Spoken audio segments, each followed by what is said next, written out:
जब चुनाव आते हैं तो सरकार कई वादे करती है, कई वैकेंसियाँ लाती है, कई योजनाएं लाती है, लेकिन असली परीक्षा तब शुरू होती है जब सरकार बन जाती है, जब चुनाव ख़त्म हो जाते हैं।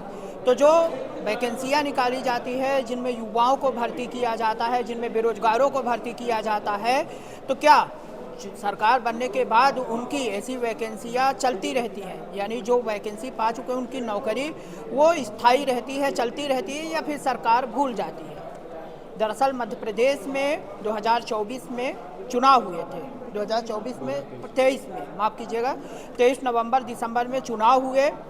चुनाव के पहले शिवराज सिंह चौहान ने वैकेंसी लाई जनसेवा मित्र, मुख्यमंत्री जनसेवा मित्र की एक वैकेंसी लाती है। बेरोजगार जो गांव ग्रामीण क्षेत्र के बेरोजगार रहते हैं उनको भरा जाता है।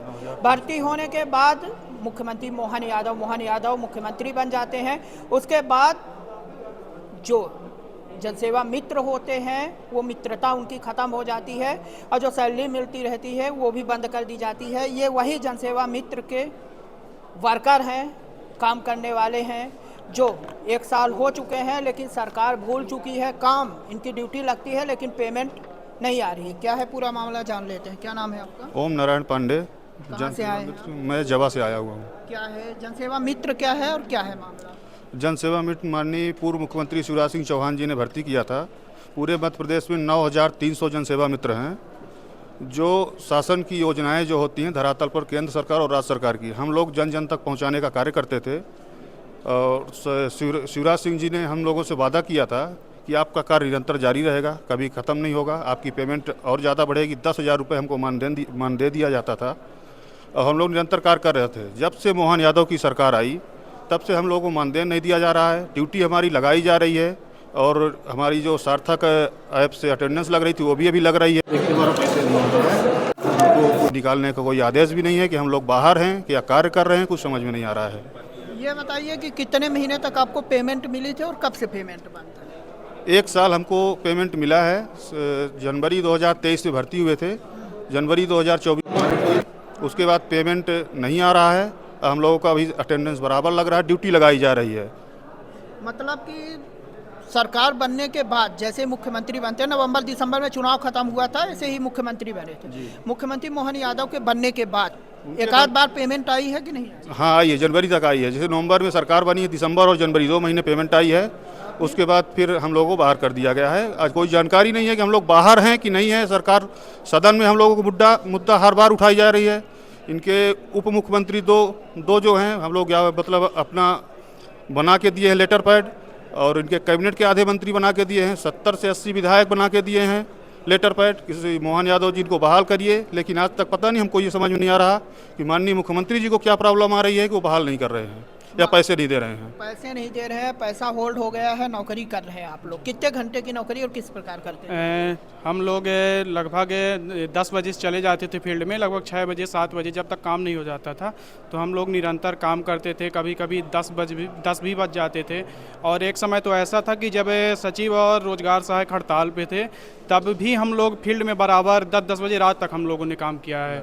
अच्छा, इसकी रिपोर्टिंग आप लोग कहाँ करते थे? हमारी इसकी रिपोर्टिंग हमारी सीएम फेलो रहते थे, हमारे कलेक्ट्रेट में बैठते थे। हम इसकी रिपोर्टिंग सीएम फेलो को देते थे और बेकायदे माननीय मुख्यमंत्री जी ने हम लोगों के कार्यक्रम हुआ था हमारे गांधी मैदान में, भोपाल में बहुत अच्छा कार्यक्रम हुआ था। उसमें माननीय मुख्यमंत्री जी ने सीधा बोला था कि आपका ये कार्य निरंतर चलता रहेगा, मेरी सरकार रहे ना रहे। मैं सिंह चौहान जी, उन्होंने खुद अपने मुंह से बड़े कार्यक्रम में बोला था मैं रहूं या ना रहूं, लेकिन ये योजना हमेशा चलती रहेगी, आप लोग निरंतर कार्य करते रहोगे और आप हमारे आँख कान हो। मतलब जहाँ भी कोई भी दिक्कतें होती थी, किसी भी की शिकायत, किसी भी स्तर की, कहीं भी प्रॉब्लम है, भ्रष्टाचार है, कुछ भी हो, उसकी शिकायत हमें डायरेक्ट रिपोर्ट करो आप।